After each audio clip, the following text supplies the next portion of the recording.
नमस्कार, मैं रीना अग्निहोत्री आप सभी का स्वागत करती हूँ आपके अपने ज्योतिष अध्ययन में।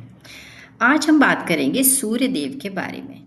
ज्योतिष में जो गणनाएँ होती हैं उनके मुताबिक साल 2024 में यानी इस साल सूर्य का राशि परिवर्तन ग्रहों के राजा हैं वो अभी अपनी नीच राशि तुला में चल रहे हैं।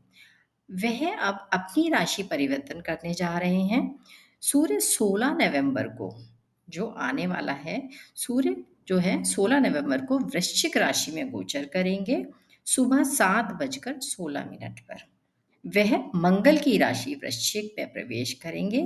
इसके बाद 15 दिसंबर को सूर्य अपनी धनु राशि में गोचर करेंगे, यानी दिसंबर मध्य तक इसी में रहने वाले हैं।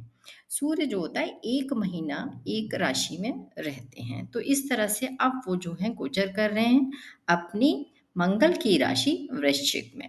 तो आज हम जो हैं पहले तो आप ये देखते हैं कि सूर्य जो हैं, ज्योतिष में सूर्य व्यक्ति में जीवन में अहंकार, साहस और व्यक्तित्व का प्रतिनिधित्व करते हैं। सूर्य हैं क्या? हम उन्हें कैसे पहचानें? क्या उनका जीवन में क्या अहम जो इम्पोर्टेंस है वो क्या है? स्वयं को अभिव्यक्त करने का समय है ये। वृश्चिक राशि में सूर्य जो होते हैं वो सूर्य की अपनी मित्र की राशि है। ये उनके साथ मित्र हैं वो उनके सूर्य जो हैं मंगल के साथ। ये दोनों ही उग्र और साहसी ग्रह हैं।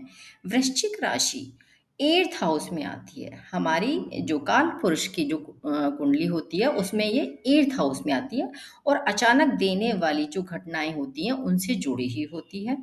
सूर्य जिनकी राशि में भी वृश्चिक में होता है वह भावुक होते हैं और उनके अंदर बहुत कुछ छिपा होता है। बहुत सीक्रेटिव होते हैं, वो पूरी तरह से अपनी बातों को नहीं कह पाते। पहले तो ये कि सूर्य जो है वृश्चिक में अगर होते हैं तो क्या होता है। अब हम ये बात करते हैं कि सूर्य ग्रह जो है हर महीने राशि परिवर्तन करते हैं और जिस राशि में आते हैं वो उसी राशि से, जैसे कि वृश्चिक में आएगी तो ये वृश्चिक संक्रांति कहलाती है, उसी राशि के नाम से इसको जाना जाता है। तो सूर्य का जो सभी राशियों पे जो जीवन में जो कुछ कुछ बदलाव लेकर आएगा और वो आपको अपनी कुंडली में देखना है कि 8 नंबर जो राशि है किस भाव में पड़ती है। वह जिस भाव में पड़ती है तो वह उस भाव से रिलेटेड आपको फल देगी। अच्छे और बुरे जो भी होंगे वो आपको उससे रिलेटेड ही फल मिलते हैं जहाँ पर उनकी राशि है, क्योंकि वहीं पर सूर्य बैठे हैं। और जिनकी अगर दशाएँ भी चल रही होंगी सूर्य की, अंतर्दशा, महादशा कुछ भी हो सकती है, वो चल रही है तो वो उसके अकॉर्डिंग ही फल मिलेंगे।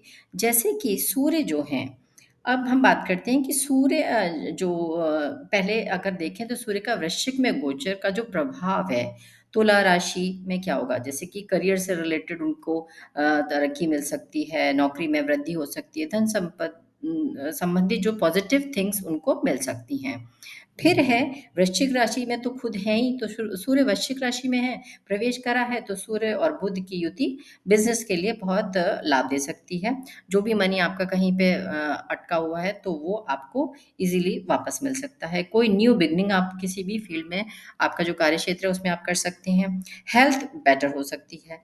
इस तरह से मकर में इस राशि में बुध व सूर्य की युति लाभकारी रहने वाली है, क्योंकि ये जो है आपका सूर्य जो है बुध के साथ ही बैठे हैं। क्योंकि ये जो है आपका ये कहना चाहिए कि बुध आदित्य राजयोग का भी शुभ संयोग बन रहा है इसमें, क्योंकि सूर्य व बुध वृश्चिक राशि में युति बनाएंगे, एक साथ बैठे हुए हैं, तो ये यहाँ पे बनेगा। तो बुध से रिलेटेड चीज़ें भी आपको, जैसे बुध किस किस कम्युनिकेशन का, बिजनेस का, आपकी जो चीज़ें हैं उनसे रिलेटेड है तो वो सारे फल भी आपको मिलने वाले हैं।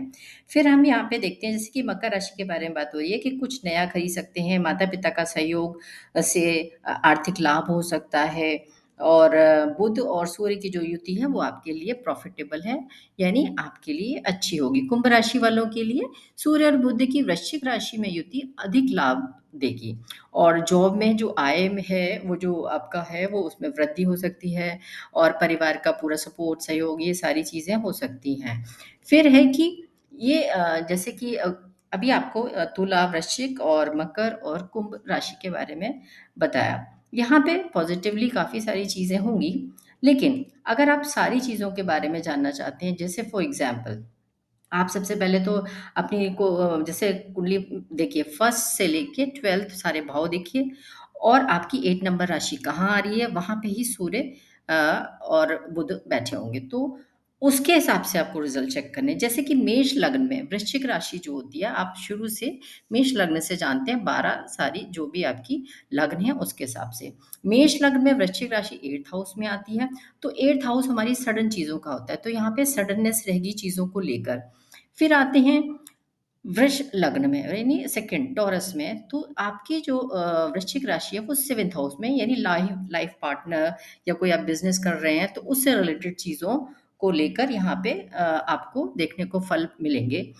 इसी तरह से मिथुन लग्न में अगर देखें तो आपका वृश्चिक राशि छठे हाउस में आती है, 6 हाउस में। तो यहाँ डेली आपकी जो भी चीज़ें होती हैं रूटीन की, उसमें आपको चेंजेस मिलेंगे।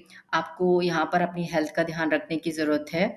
अगर आप डेली वो इनकम का सोर्स है तो वहाँ पे आपको अच्छे फल मिल सकते हैं। अब इसी तरह से कर्क लग्न में देखें तो वृश्चिक राशि कहाँ आती है, 5वें हाउस में। तो आप एजुकेशन के लिए जो पढ़ रहे हैं अगर, तो उनको एजुकेशन के लिए गुड थिंग स्टार्ट हो सकती हैं, आप अच्छा कर सकते हैं अगर कर्क लग्न है। सिंह लग्न में अगर देखें तो वृश्चिक राशि 4th हाउस में आती है, तो ये क्या है, 4th हाउस आपकी फैमिली का होता है, तो यहाँ और पब्लिक डीलिंग का भी हो सकता है। चीज़ें आपको परिवार से रिलेटेड, परिवार का आपको जो है यहाँ पे जब सूर्य बैठेंगे तो कुछ चीज़ें हो सकती हैं कि आपको थोड़ा सा क्या करेंगी, स्ट्रेस दे सकती हैं, तो वो चीज़ आपको ध्यान रखनी है। कन्या, कन्या लग्न में यहाँ पे तीसरे भाव में वृश्चिक राशि पड़ेगी। तो यहाँ पे आपको 3rd हाउस हमारे पराक्रम का होता है और आपकी जो पराक्रम है उसमें आपकी बढ़ोतरी हो सकती है। आप छोटे-छोटे ट्रैवल जो होते हैं, छोटी यात्राएँ कर सकते हैं। यहाँ पे कन्या राशि के लिए अच्छा है। कुछ राशियाँ जो मैंने आपको पहले बताई उन राशियों के लिए तो अच्छा है ही। फिर तुला राशि में ये 2nd हाउस में है, धन भाव है, तो धन के लिए बहुत अच्छा योग बन रहा है।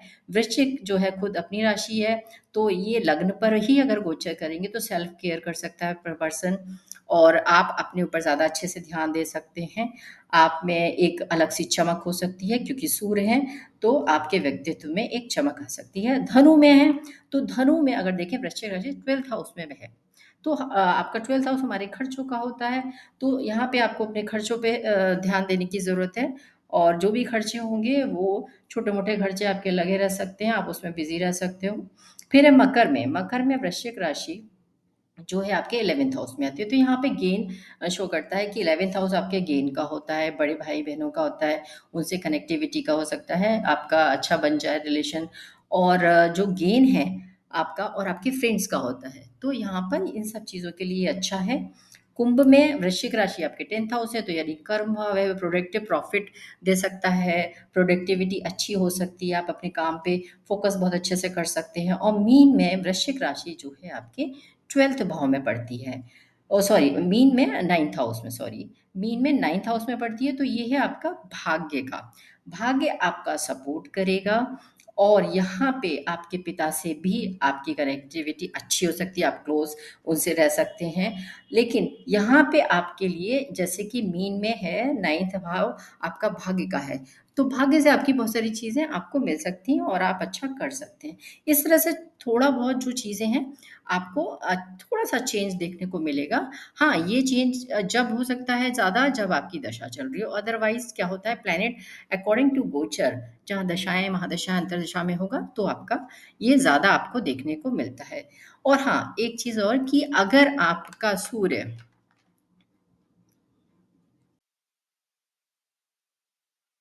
का वृश्चिक राशि में गोचर जो है, उसका जो प्रभाव है, उससे आप अच्छा प्रभाव में कैसे बदल सकते हैं, तो उनके लिए आप कुछ उपाय कीजिए।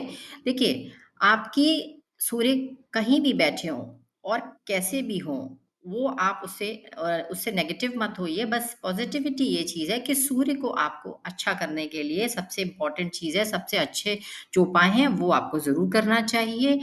और जैसे कि सूर्य देव को गुड़ मिलाकर आप जल दें डेली, 1 महीना आपको जल ज़रूर देना चाहिए। उससे आपके अंदर जो आपकी आत्मिक आप जो आपकी आत्मा, सूर्य हमारी बॉडी में आत्मा है, तो आप उसको स्ट्रॉन्ग कर सकते हैं। सूर्य को डेली जल चढ़ाइए केसर का तिलक लगाइए और गरीब लोगों को जो हैं उनको गेहूँ जो अनाज है उसका दान भी कर सकते हैं आप। पक्षियों को भी आप गेहूँ खिला सकते हैं और सबसे जो चीज़ें हैं अगर समय हो तो आप आदित्य हृदय स्रोत का पाठ ज़रूर करें। आप सुबह उठकर आप ये कर सकते हैं और सूर्य देव के जो मंत्र होते हैं जैसे कि बहुत ही सिंपल एक मंत्र होता है ओम सूर्याय नमः का जाप आप 11 बार सुबह सूर्य को जल देते समय आप बोल सकते हैं। अगर आप जल नहीं दे पा रहे हैं तो भी कोई बात नहीं, बस आप सूर्य को प्रणाम करके इस मंत्र को बोल सकते हैं। ये बहुत ही सिंपल सी रेमेडीज़ है, आपको ज़रूर करना चाहिए। अगर आप अपने सूर्य को बहुत अच्छा करना चाहते हैं, तो आप ये अभी से ही और लाइफ टाइम आपको सूर्य का मंत्र तो ज़रूर करना चाहिए। सूर्य जो है हमें बहुत स्ट्रॉन्ग बनाता है और जिनकी भी कुंडली में सूर्य अच्छा होता है उनको फेम मिलती है, वो अच्छी हाइट्स पे जाते हैं, अच्छी ऊँचाइयों को पा सकते हैं। तो अगर आप ये ग्रोथ चाहते हैं अपनी लाइफ में, तो आपको सूर्य के उपाय ज़रूर करना चाहिए और सूर्य को जल ज़रूर चढ़ाना चाहिए। आई होप आपको ये चीज़ अच्छी लगी हो और ये अगर आपको अच्छा लगा है तो प्लीज़ लाइक एंड सब्सक्राइब ज़रूर कीजिए and thank you so much.